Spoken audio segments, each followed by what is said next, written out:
welcome to Deep In Pact, a proud member of the Duff Network, where we dive deep into Arbo's most besieged work 5 years on. Coming up next is Elliot Diebold. And that was Ruben Morehouse. And we are back to talk about Duress 12.2. So they're basically, the summary of this chapter is they continue to fight to try and survive against the endless horde of others that seem to be attacking the house. Yes, they start the chapter fucked and they end it even more fucked. Yeah, no, it's great. The end. Things don't get better for them. This kind of feels like... I was going to say this kind of feels like an arc where things just keep getting worse, but I'm trying to think of an arc that isn't like that. This has definitely been a very action-packed one already. Like we've had 2 chapters of pretty intense action in a row. Yeah. So the previous chapter they were fighting on the ground floor and they had to retreat to the second floor, and this chapter kind of picks up immediately with them on the second floor being pursued by a bunch of new others to have to deal with. Yeah, and I mean, this opening line of, this is really bad sort of drops us straight back into how fucked they are, with Eva playing weird mind games for some reason. Like mentioning that, this would be the time for machine guns. Do you have machine guns? No, but if I did, this would be the time for... Thanks, Eva. Like, that's super helpful. Do you think she's maybe holding out on them? Like, maybe she does have a machine gun? That seems unlikely, but something? I don't know. No, I don't think she's that crazy. I just think she is being difficult because she's real pissed that she's here still. Yeah, fair enough. Fair enough, I think, from her perspective. Yeah, it's hard. Like, yeah. So... Yeah, I mean, is it blackmail or extortion? She's here against her own will, so yeah. Yes. I mean, you can't feel too bad for her, but yeah.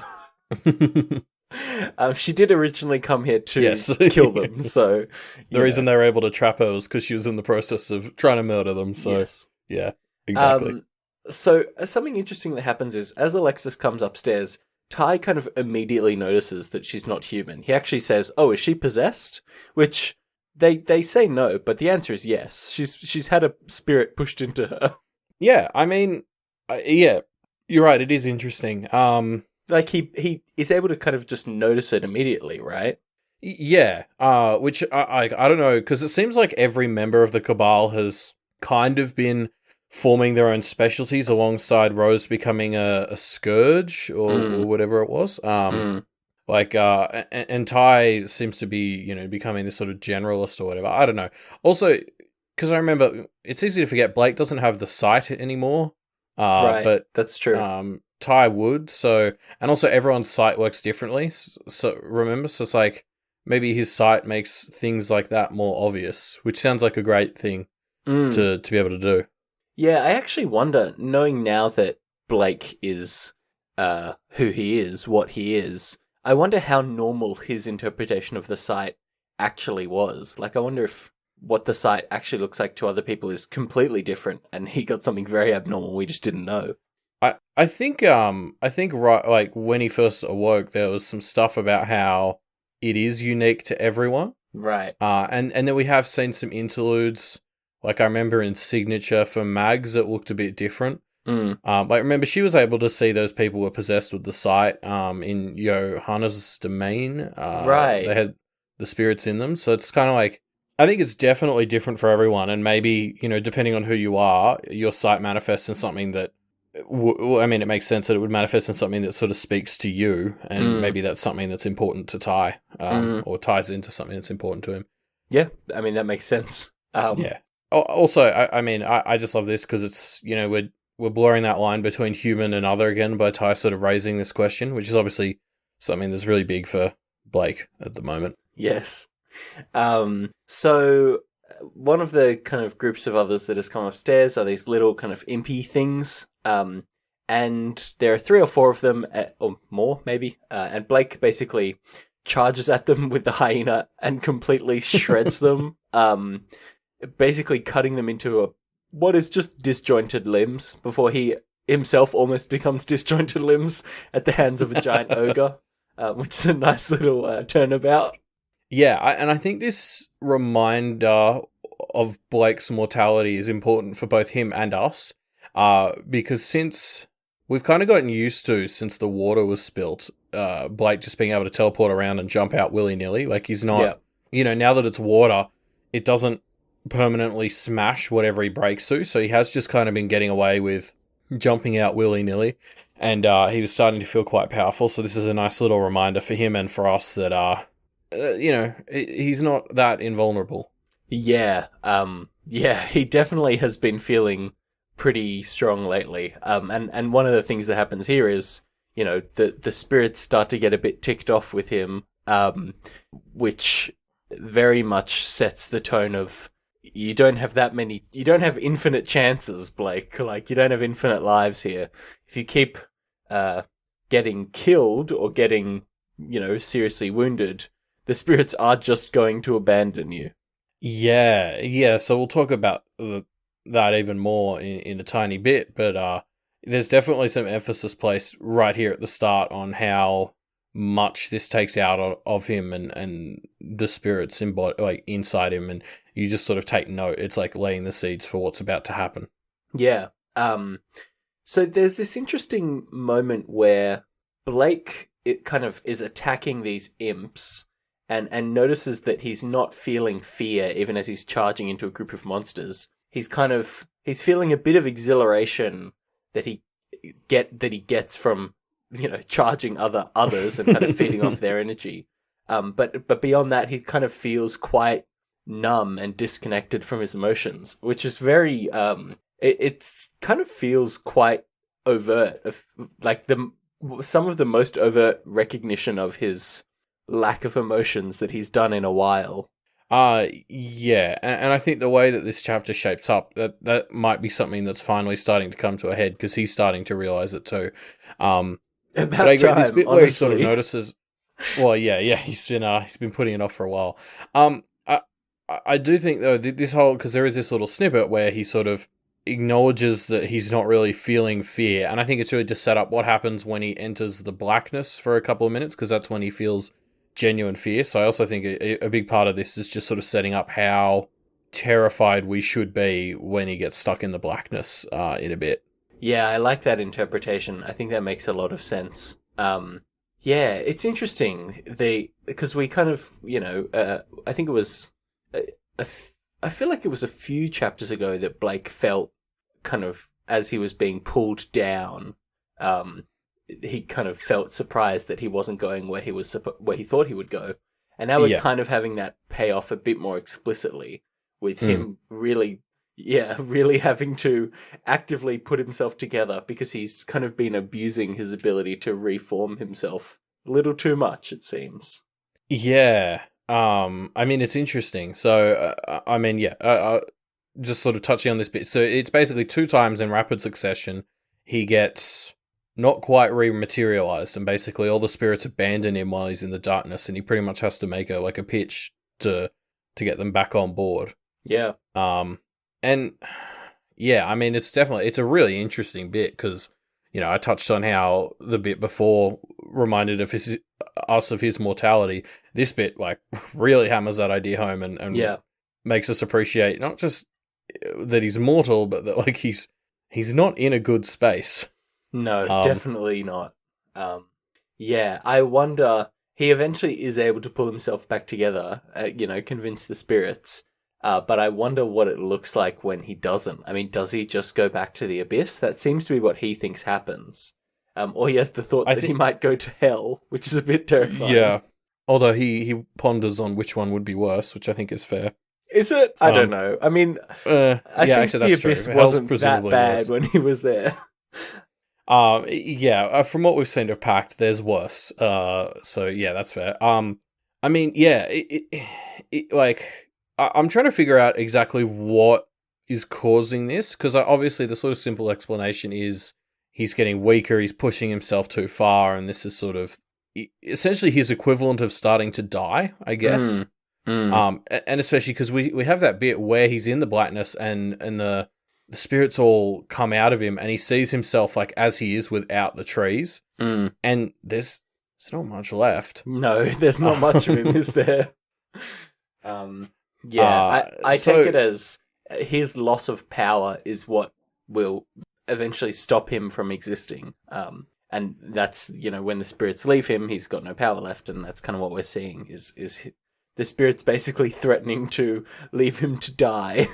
Yeah, but I wonder exactly why they're doing that. Like one of my first thoughts was more to do with the drains. I was thinking about he had that whole thing about how he, was being a bit of an abuser with his cabal, Mm.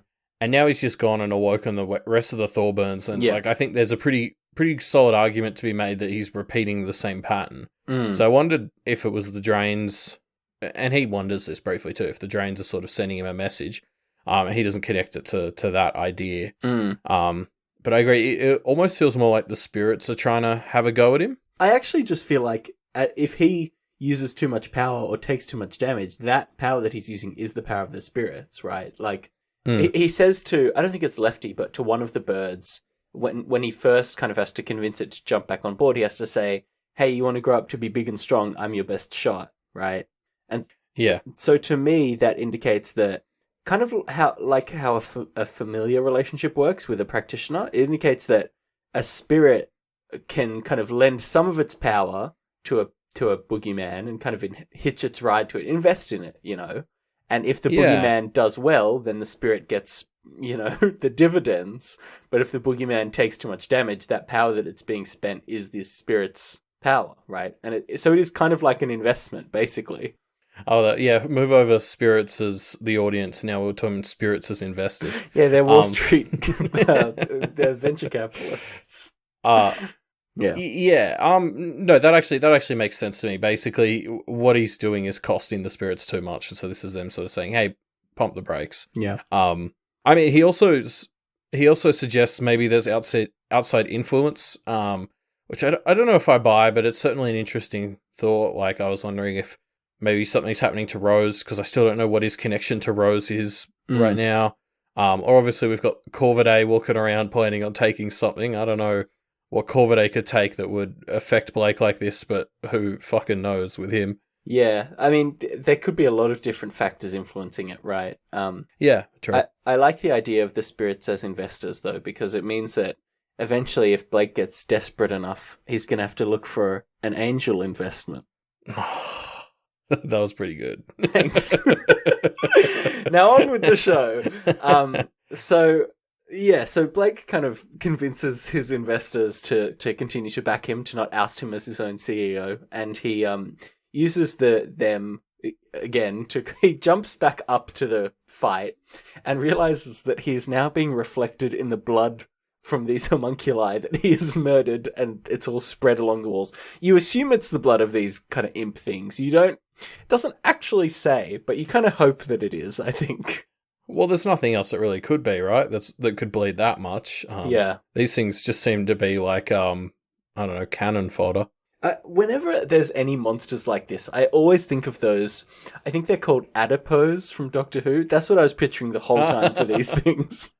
You know what I was picturing? You know that TV show Are Real Monsters? It was on Nickelodeon. I don't know. Oh, I don't know. There was a little hairy yellow guy who held his eyeballs in his hands. Anyway, that's what I was picturing. Are you looking it up? Yeah. Oh boy, that is hideous, and it's my new headcanon for what these homunculi look like. His name, by the way, is Crumb. That's it. With yes. 2 M's. Wow, yeah. Anyway. No, it's perfect. It's a perfect image. Look it up, folks playing along at home. Yeah, so we talked a lot about this, about Blake pissing off his spirits. It's interesting. We kind of touched on the idea of him saying, hey, you want to be big, you want to grow up to be big and strong, come on, I'm your best bet. Was that like a mechanic that was confirmed? How did Blake find out about this? I feel like we didn't know that this is how it works. I mean, it was confirmed in Corvidae's section of 11.x. That's true. So it was confirmed for us. I kind of assume Blake's just using his super intuition to have pieced that together off screen. But yeah, like you're right. As far as I know, we didn't know that till 11.x. So it's it's a classic Blake thing to have put that together though and gamble with it and get it right. Yeah, fair enough. Yeah, he does manage to land on seemingly the right things to say to get them back on board. Yeah. So with that, he's got some momentum going. He manages to rejoin the fight and not immediately get banished downstairs again for once, which is good. Yeah, and I mean, I think this whole bit where he gets bounced back down 2 times very quickly is interesting because, like, we're talking about how, what might be trying to teach him a lesson, spirit strains, whatever, and as we sort of touched on, now that it's water, he kind of has the ability to just jump out willy nilly, and I think outside of whatever's trying to be said to him, like basically the lesson he should be kind of learning from this is to not just blindly keep jumping out of the water. No way. Hopefully he's going to learn to exercise a bit of caution. Yeah, no, it feels very Blake for him to just kind of jump out and stick his sword into something and then immediately get shunted off to some other mirror. Yeah, like I would hope, if I was one of the spirits or whatever, and the second time after Eva kicks him and he's down there and he's like, okay guys, one more time, I promise. You'd want him to exercise more caution if you're going to keep investing. No, I agree. So Blake kind of tries to help fight against this ogre, and this ogre it seems very strong. Like, basically all of them, Ava, Ty, and Tiff all together, are basically about as strong as this thing. It seems like it would be hard to understand how they could possibly defeat it. Yeah, it's pretty big and tough, which is great. Like, this chapter is different from the last one in that pretty much most of the fighting takes place in this like hallway, so it's very sort of contained. And so of course it's great that it's just this huge thing that kind of takes up the whole hallway is one of the enemies. Yeah. And the fighting last chapter was fighting against things that we kind of knew and could have conversations with.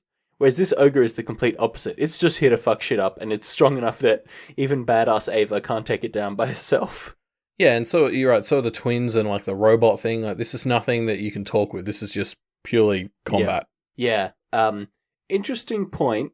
Blake feels more sentimentality towards the hyena than I think we've seen before. He kind of makes comments like, because the ogre Blake accidentally gets the hyena kind of taken from him by this ogre, and he says stuff like, "Oh, that's my sword," and it's just like, I'm not super comfortable with how close he is to the hyena at this point.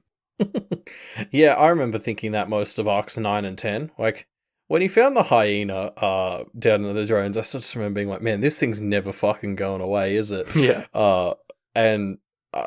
I don't know. Now I'm kind of more on Blake's side. I feel sentimentally, I would be upset if Blake lost at this point. He's had it for so long. But I know it's a piece of shit, but it's our piece of shit. It has kind of become his de facto implement, right? Like, yeah, you're right, actually. And when that happened, we talked so much about why that would be such a bad idea symbolically for Blake. And it's just kind of happened. Like, he hasn't done the implement ritual, presumably, but... Well, we don't know if he can, anymore. Yes, he's not really a practitioner. But it really feels like this has become... Like, this is as much a part of his identity as, like, mirrors are, right? Well, he has permanent holes in his hands for it. Yeah, exactly. He's got a spot in his body for the hyena. He's got, like, a built-in holster. Yeah. No, I agree. It definitely seems to be fitting a similar role in his current life that an implement would if he was a practitioner. So yeah. I think that's a valid claim. Yeah. I like that. I think we can basically just call it his implement, right? Even though he hasn't consciously had to do the ritual for it, but it has just become his implement in a way that feels so Blake, where he just kind of lets himself slide into these big decisions. And so, he never made the active choice for it to be his implement, but being Blake, he's just kind of slid himself and been backed into it just being his implement, which it feels very on brand. Yeah, that's very Blake. So Ava tries to step to the mountain man, but doesn't make much progress. Although she kind of describes that she's basically playing a high-level game of QWOP with her arm at the moment, where all the inputs and outputs are completely remapped from what they should be, and she's just kind of figured it out. It's so badass.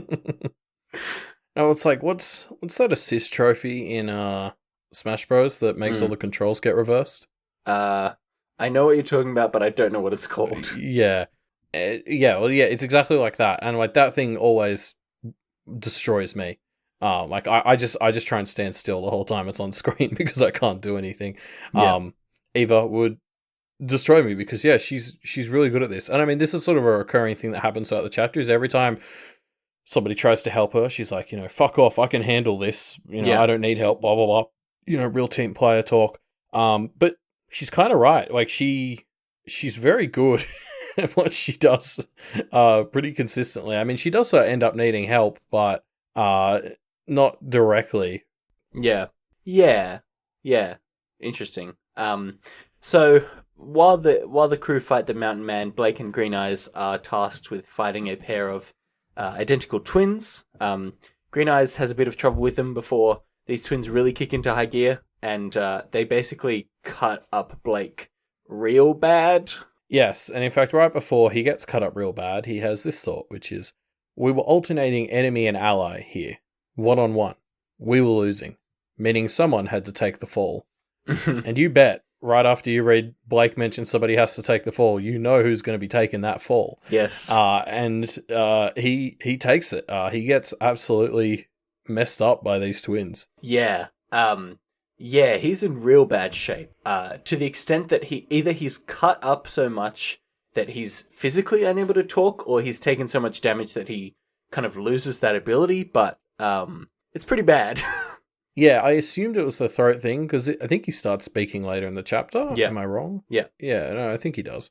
But yeah, I don't know. I mean, sure he's an other or whatever, so the throat, it doesn't matter if it gets cut, blah, blah, but like, getting your throat cut, that's a serious deal. Well, Like, and even if you're an other, I refuse to believe that's not like requiring extra healing because if he lost his like voice box, does that mean he's got a spirit voice box now? I think he's Yeah. already commented that his voice sounds a bit different. Like he mentions on the spirits have all left him in the darkness, his voice sounds different without them. I wonder interesting. how different it sounds now. Yeah. I think we kind of had reminded to us. We were reminded last chapter that one of the best and most reliable ways to kill another is by beheading it, right? And Blake gets partially beheaded, which is what having your throat cut is. So it stands to reason that it would fuck him up to a pretty significant amount. Yeah, that's fair. I also just realized I was talking very anatomically about what happened to Blake, but like, he doesn't really have a heart or anything anymore, right? So I don't know if it maybe it doesn't matter that much if he gets hit in the throat. He's able to reach in through his ribs, so I think he's left anatomy behind. Yeah, so yeah, the voice box thing might not be as important as I thought. Yeah. So Blake kind of notices this thing about these twins where they're basically mirroring each other. Who would have thought? And basically decides to be a bit more of a brute, throwing a dresser at one of them, which is insane. And it hits one, and the other one kind of has to hurt herself to match the injury that she gets. Yeah, I mean, where's he getting this strength from? That's impressive. Mm-hmm. But I love how we get to watch Blake piece this idea together. Like, it's really... I had a lot of fun sort of following the train of thought as I was reading. Like, see him go from this sort of basic idea of who they are or what they are and move into just, I don't know, they seem finesse, so I'm just going to be crude. Like, it's really fun. Yeah. And then again, as he sort of hits the brother with that first dresser and starts to put the pieces together after they make themselves a match, it's really fun watching him basically solve this puzzle. Yeah, it's great because, like, when you don't know the trick to these two, they seem basically insurmountable as a threat, right? But then as soon as Blake accidentally kind of stumbles onto their weakness, he's able to basically immediately abuse it to take them down. It's just it's a fun way of building a genuinely terrifying threat that also is just actually has a quite obvious weak point that you can exploit. Yes, and may or may not relate to him and Rose, as he points out later. Yes, we'll get to that in a moment. Yeah, so Blake outsmarts the twins and forces them to stab themselves in the eye, which is great. Classic Blake. And so the twins are down, and Blake goes to help with the mountain man, but with Green Eyes' help, they seem to have taken it down. So good job, everybody there. At this point, the group decide that they've lost enough ground here that they need to retreat even further. So they head back up another level, and they retreat into the library. Of course, in the library, Ava is able to ditch them and go to Andy's side, which means that their leverage over her has been lost. Yeah, and this chapter went over the time. Well, this chapter lasted what, 5 minutes, 10 minutes? Like, how long was the time period of this? I mean, so what's still about 14 hours? Yeah, of a night I think the rest go? of this book is just this one siege. Yeah, I mean, we're down to one room already, and they've still got 14 hours to go. They're pretty fucked. I mean, you know, the last line of this chapter is basically Blake pointing out that it's like, yeah, Ava's reunited with Andy, and so she's not on our side. And that would have been bad before, but now we've got all these monsters at the gates. And, like, he suggests that probably the worst thing now is that there's a bunch of Thorburns in the Diabolist library. So it's just, Yeah. There's so many layers of we're fucked here right now. Yep. Basically, every slight advantage that they managed to earn towards the end of the last chapter has been lost, right? Yeah, pretty all much. the protections are down. Ava's not on side anymore, and the Thorburns are no longer useful as a meat shield. It's going to shit. I want to talk about this bit where Blake kind of compares or uses the twins that he just murdered to compare himself and Rose and Andy and Ava. Yeah. And he kind of takes the point that the twins, obviously their kind of need to mimic each other is a huge weakness. And he sees Andy and Ava's loyalty to each other also as a weakness in that sense, which is kind of fair because they did exploit Ava's loyalty to Andy to get her on side. But it's a bit harsh though. Well, yeah, and of course he kind of, it feels like he's just justifying why he doesn't want to do anything on the side with Rose, which is not, I don't think it's a great point to take. Yeah, like, as I was sort of reading his train of thought, and when I was sort of still buying it, I was like, oh, maybe Alexis, when she was like, don't trust your instincts with Rose, meant maybe she thinks, or you know, or whatever, that his instincts are to work with and to trust with Rose, and those are the instincts he should be abandoning. But I think it's much more likely, as you said, that he's just trying to justify why he doesn't get on with Rose. Yeah, because he, like, I mean, it is interesting. Like, the lesson that these twins sort of impart on him is this idea that if you're too loyal to your twin, it's not good. Yeah. And I mean, that's not a problem you have to worry about, Blake. Don't worry. Yeah. Yeah, exactly. I'm not sure that's a lesson Blake really needs to take on board. I don't know. I guess we'll see. I'm so excited for Rose to come back and see what her leaving has caused. See how fucked up their house is. Yeah, if she knew that this would lead to indoctrination of the Thorburns, I think she would have rethought it. Also, the house is like pretty fucking damaged. Yep. Yeah, but yeah. No, this was I really enjoyed this. This was a very fun chapter. Like, we dealt with Blake's mortality a fair bit, and it's going to be very interesting to move with that going forward. And then obviously we've got these ideas of all the twins we're comparing. That's been a recurring theme in the series for a while now. I can't wait to see how that goes ahead as well. Yeah, no, it's a fun chapter. Yeah, it's it's quite an action heavy chapter. But still had a lot of interesting little bits. And yeah, I'm excited to see what happens next. Yeah, me too. So for our little bonus episode at the end of the regular episode here, we wanted to do a discussion question since we haven't had one of those in a while. Yeah, it's been quite a while, I think. Yeah, it's been a while. And these are always great. I always I love hearing what people come up with for these, and I think we've picked a pretty interesting one this time. It's not super related to what's going on right now, but that's okay. What we want, it's kind of a writing prompt, actually, isn't it? We've kind of embraced the fact that the best answers are the writing prompted ones. And so we're deciding to go with the discussion question of having people choose a kind of local myth or urban legend to themselves and think about a kind of boogeyman legend and the backstory for that boogeyman, how that came to be this local myth.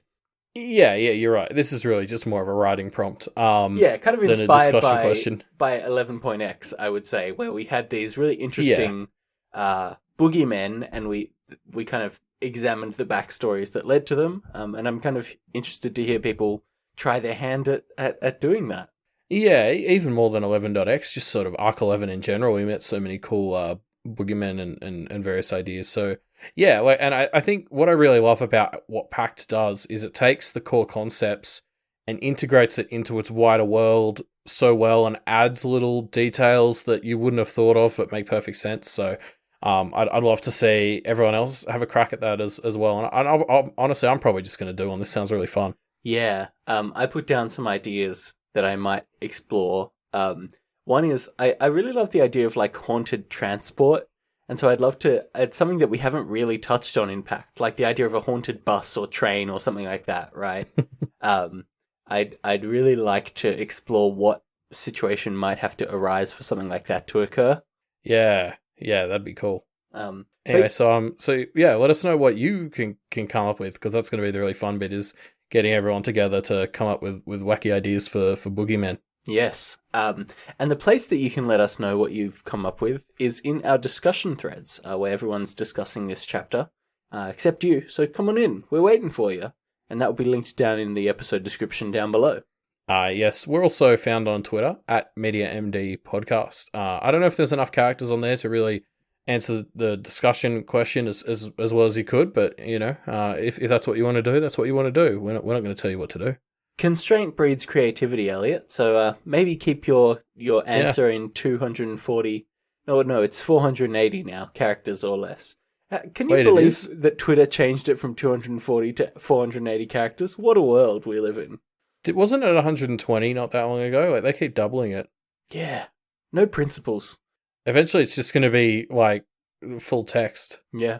Eventually, it's just going to be Facebook, and then everyone will leave. Anyway, social media observation comedy aside, if you want to find out more information about Deep Impact and all the other great shows on the Doof Media Network, you can head to doofmedia.com, which is where you can find all of these great shows that we do. Not just us, other people too. Yeah, I mean, it's been a while since we mentioned We've Got Ward. I kind of assume that if you listen to us, you probably read Ward and probably listen to We've Got Ward. But if you don't, like, check them both out. They're both fantastic. I'm a few weeks behind myself, and I'm planning to use the time off Ruben and I are about to have to finally catch up on Ward and We've Got Ward. Yeah, if you are listening to Deep Impact but haven't listened to We've Got Ward, I'd be interested to hear from you. I think that's an interesting situation to be in. So send us an email at mediamdpodcast@gmail.com and then go ahead and check out We've Got Ward because it's a great show. Yes, and of course, if you love Deep Impact and We've Got Ward and all the other shows on the Doof Network, patreon.com/doofmedia is the place for you. It's where you can exchange a very reasonable amount of money to get in much better contact with all of us. Yeah. Such as being a member of the Doof Discord, which is where which is basically my go-to online community for talking about stuff now. Whenever there's a new trailer for a terrible TV show, I'm always straight to Doof Media Discord to chat about it in the TV channel. So I think that's the best perk, and you get that for just $1 a month. It's a steal. Yeah, it's a great community, honestly. We have so much fun. Yeah. No perk is better, though, than supporting the creators that you love. And that's why we would encourage you to go over to patreon.com/Wildbow and throw some money Wildbow's way as well. Because after all, this show wouldn't exist without Wildbow having written Pact. I think it's fair to say.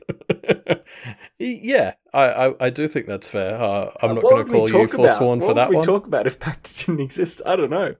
Yeah, that's a good question. I don't know. We just make promises to each other for 30 minutes, I guess. Yeah. Is that a Pact joke? I don't think it quite worked. No, I don't know. We'll be back and hopefully more awake for Duress 12.3 on Monday the 14th of October. See you then.